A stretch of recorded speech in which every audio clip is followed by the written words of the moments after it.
Émile Durkheim, ele é considerado um dos fundadores da sociologia, ao lado de Auguste Comte, que fundou todas as ideias. Para Émile Durkheim, a sociedade era um objeto que podia servir para pesquisa científica. Então, as sociedades poderiam ser estudadas.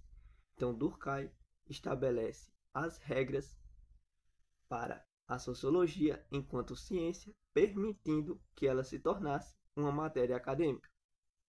Isso é a introdução, esse canal é sem enrolação, então já roda essa vinheta e bora pro vídeo.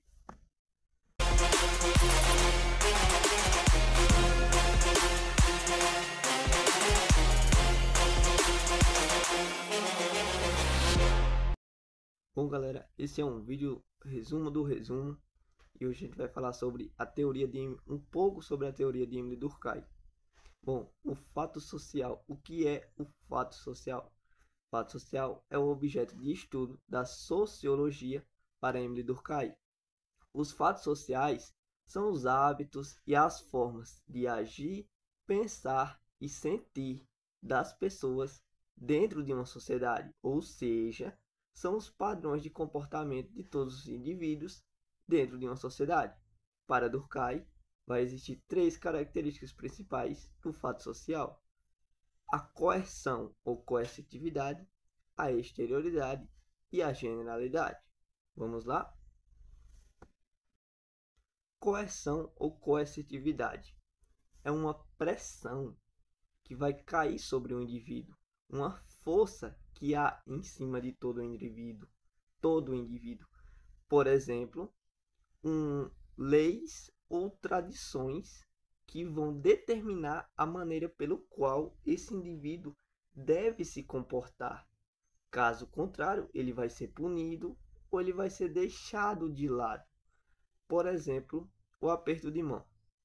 Vai cair uma pressão em cima desse indivíduo quando ele vê uma pessoa que ele conhece e sempre cumprimenta com um aperto de mão. Então haverá uma pressão. Se ele não der esse aperto de mão, ele vai ser mal visto pela sociedade, vai ser deixado de lado. Coercitividade, pressão ou força que há em cima do indivíduo, determinando a maneira que ele deve se comportar, ou se não, caso contrário, será deixado de lado ou punido até, se ele for contra alguma lei, né, na sociedade. Pronto, isso é coercitividade, coerção. Quando a gente fala de exterioridade, é que o fato social, que são os hábitos, as formas de agir, pensar e sentir, é exterior ao indivíduo, ou seja, acontece independentemente da existência dele. Um exemplo: quando uma pessoa nasce, tudo já está definido. Então, ela não inventa, ela recebe da sociedade. Por isso que é exterior. As leis já estão prontas, os sistemas financeiros, as suas obrigações escolares, familiares, sociais.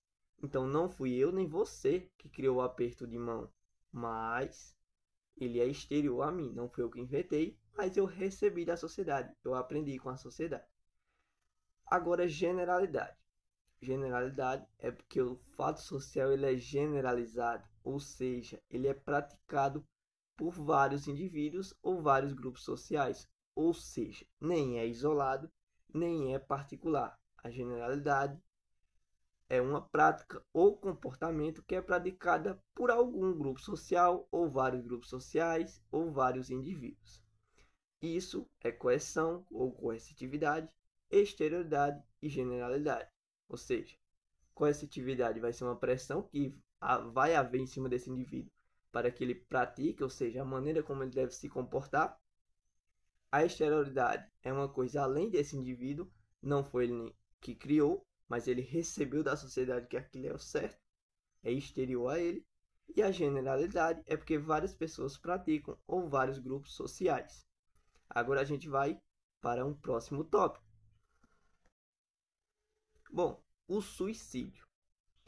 O suicídio, até o século XIX, era considerado um fator individual e sem relação com a sociedade. Mas, porém, entretanto, para Durkheim, o suicídio é um fenômeno que poderia ser estudado a partir desses fatores sociais e não apenas individuais. Então ele vai dividir o suicídio em três. A gente vai ter o suicídio egoísta, o suicídio altruísta e o suicídio anônimo. Suicídio altruísta, perdão, suicídio egoísta acontece quando indivíduos se sentem totalmente separados da sociedade, ou seja, isolados dos grupos sociais como família, amigos e comunidade.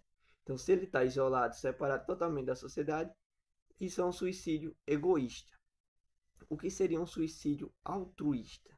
Ocorre quando há um excesso de regulamentação pelas forças sociais em cima desse indivíduo, uma completa obediência, seja a um grupo restrito ou à sociedade como um todo. Exemplo para a gente entender o que é o suicídio altruísta.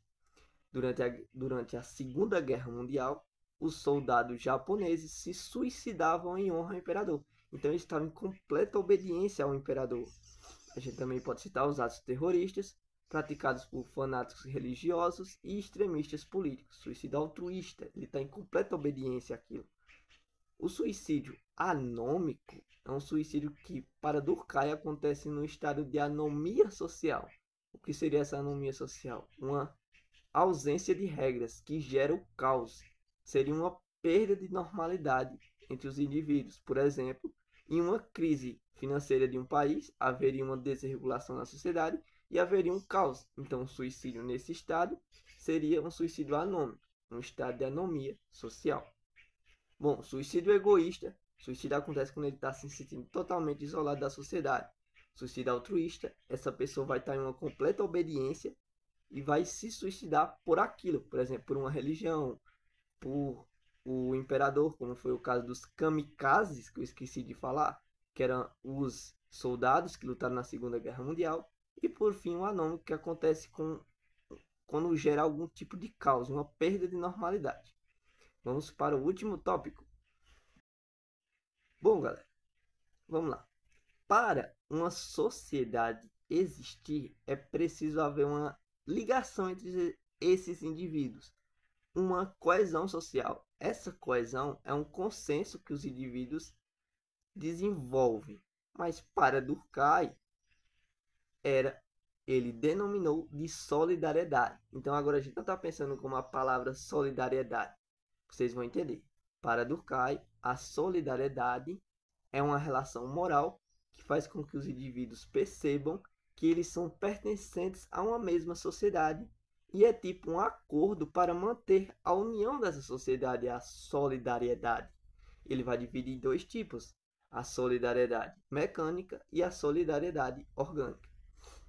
Solidariedade mecânica, ela ocorreu mais em sociedades primitivas e sociedades pré-capitalistas, onde a divisão do trabalho era simples e as pessoas tendiam a praticar as mesmas tarefas, então o trabalho de uma não dependia do outro. Por exemplo, no feudalismo, se um feudo parasse, interferir pouco ou nada no próximo feudo.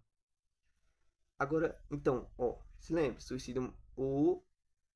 solidariedade mecânica, ela tem muito a ver com uma sociedade que é dependente da outra sociedade ao lado. Então, são sociedades que praticam o mesmo trabalho e não vão depender tanto da outra, que era mais em sociedades primitivas, em sociedades pré-capitalistas.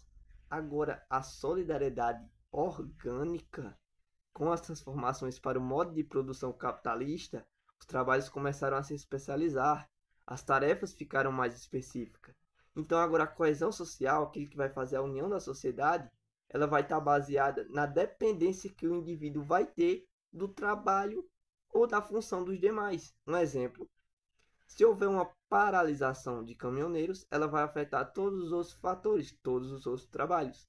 Então, enquanto a mecânica vai ser uma sociedade que ela vai ser independente do trabalho da outra, porque todos praticam quase o mesmo trabalho, na solidariedade na solidariedade orgânica agora, a sociedade ela vai ter uma certa dependência do trabalho das demais.